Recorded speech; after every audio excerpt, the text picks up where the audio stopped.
Welcome to the Stoic Quotient, where we rip away the illusions and speak straight to your soul. If you felt alone, torn, or guilty for growing beyond your circle, this message was custom built for you.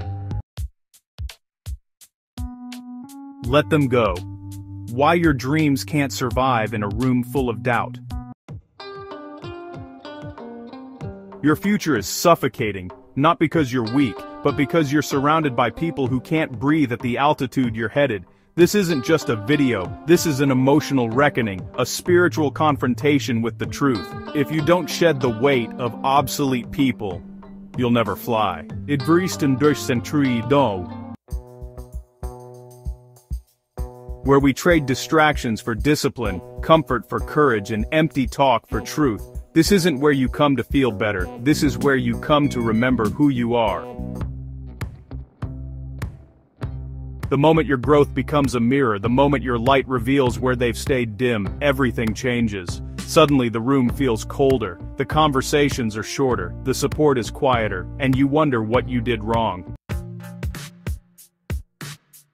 We're tribal by nature. For most of human history, belonging meant survival. So when someone in the tribe starts changing, getting healthier, wealthier, more self-aware, more daring, it subconsciously threatens the others. The question becomes, if you're capable of more, what does that say about me?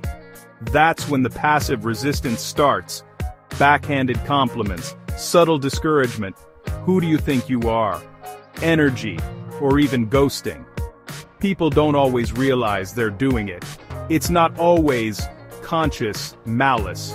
It's emotional self-preservation. Because to cheer for your evolution means they must confront their own stagnation. And that is terrifying. Encouraging someone requires courage. It requires setting ego aside and saying, I'm not there yet, but I still believe in you. Most people were never taught how to do that. So instead, they resist, they criticize, they keep you safe in the version of yourself they're comfortable with.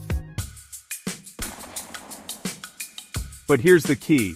You're not responsible for someone else's emotional safety at the expense of your own soul. You were born to grow, to stretch, to live wide open, and no amount of guilt, shame, or resistance should stop you from answering that call.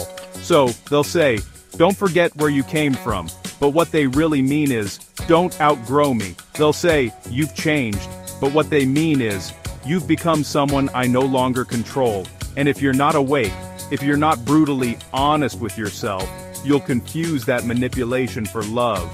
You'll start shrinking again, smiling smaller, dimming your light just to stay acceptable. You'll trade your destiny for their comfort, and you'll call it loyalty.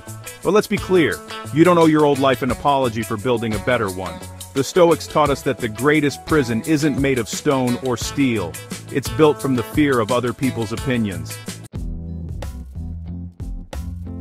And right now, some of you are trapped, not by circumstance, not by lack of talent, but by your silent addiction to approval. You're sitting in a cage with no locked doors, yet you haven't moved, not because you lack vision.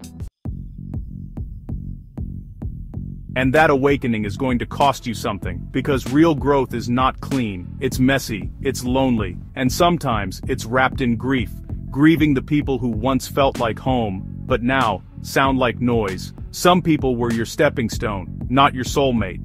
Some people were your survival tribe, not your future counsel.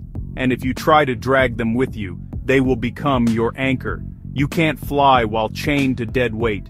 You can't lead while begging for permission. And you sure as hell can't evolve while keeping everyone comfortable. This is the part they don't tell you about success. You will lose people. But here's what you gain. Peace over performance.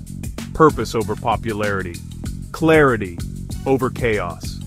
And a life that finally feels like it's yours. Let them talk. Let them roll their eyes. Let them question your motives. Their doubt is not your problem. Their fear is not your future. Their limits are not your ceiling. Every time you hold on to someone you've outgrown, you rob the world of the fullest version of you. So stop trying to be understood by people who never had the capacity to see you. You didn't come this far to play small, you didn't heal this much to start hiding again, and you didn't survive your storms just to be shackled by guilt and familiarity. So let them go, with love, with peace, but with finality, because your future is already here, and it doesn't have room for people who still doubt you. This is your moment. You've just been handed a decision, not a quote, not a feel-good speech, a real choice. Keep dragging the past, or step into the fire of your becoming.